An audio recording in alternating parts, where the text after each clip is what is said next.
खुश्क धरती की दरारों ने किया याद अगर, उनकी आशाओं का बादल हूँ, बरस जाऊँगा। कौन समझेगा कि फिर शोर में तन्हाई के अपनी आवाज़ भी सुनने को तरस जाऊँगा। हेलो फ्रेंड्स, आपको कविता कैसी लगी? ये मैंने नहीं लिखी है, जिस महान इंसान ने ये कविता लिखी है हम उन्हीं के बारे में आज चर्चा करने वाले हैं, जो एक कवि, एक लेखक होने के साथ साथ समाज सेवी भी रहे, मंत्री पद पर भी रहे और एक कला प्रेमी भी थे। तो इनका नाम है लालचंद प्रार्थी। लालचंद प्रार्थी जी को चांद भी कहा जाता है। इन्हीं के कविताओं के संग्रह, जिस तरीके से इनको कला से प्रेम था, उसी के कारण इनको चांद की उपाधि भी दी गई थी। इनका जन्म 3 अप्रैल 1916 में कुल्लू की पुरानी राजधानी नगर में हुआ था। प्रारंभिक शिक्षा इनकी कुल्लू के ही लोकल स्कूल से हुई।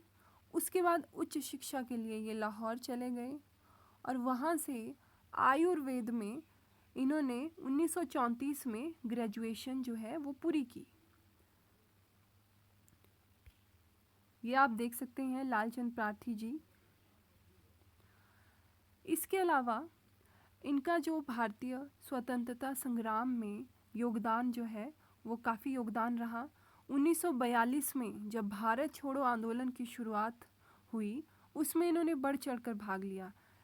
इसमें भाग लेने के लिए इन्होंने अपनी नौकरी तक छोड़ दी थी।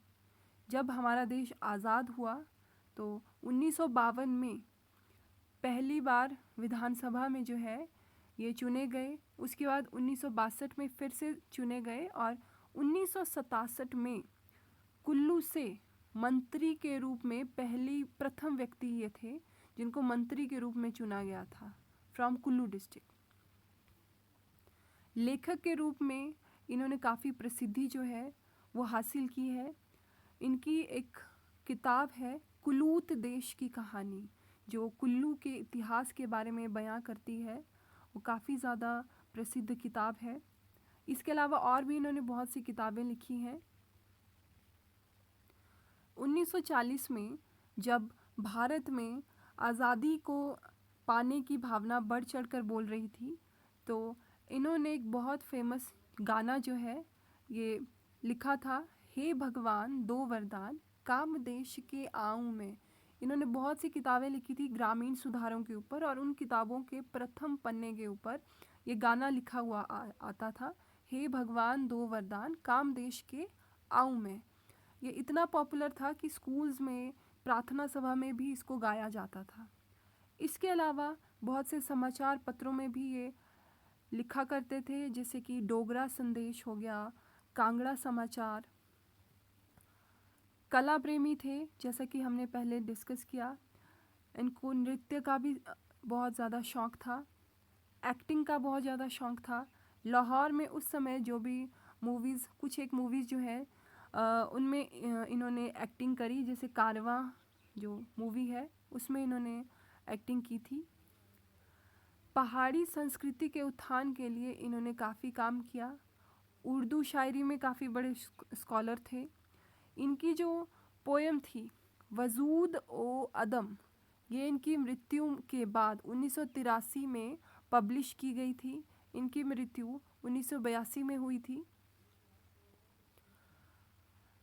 लालचंद प्रार्थी जी ने पहाड़ी कल्चर और कला के उत्थान के लिए ओपन थिएटर जो है उसकी भी स्थापना की थी ढालपुर कुल्लू में, जिसका नाम लालचंद प्रार्थी कला केंद्र अब कर दिया गया है। ये कुछ एक जो है उनकी कविताओं के जो है आप यहाँ पे देख सकते हो। वजूद ओ अदम खुश्क धरती की दरारों ने किया याद अगर, हर आस्था पे अपनी ज़बीने वफ़ा ना रख, हमारे पास तेरे प्यार के सिवा क्या है, फ़रेब ज़िंदगी और मैं हूँ। So this is all about Lalchand Prarthi. Thank you.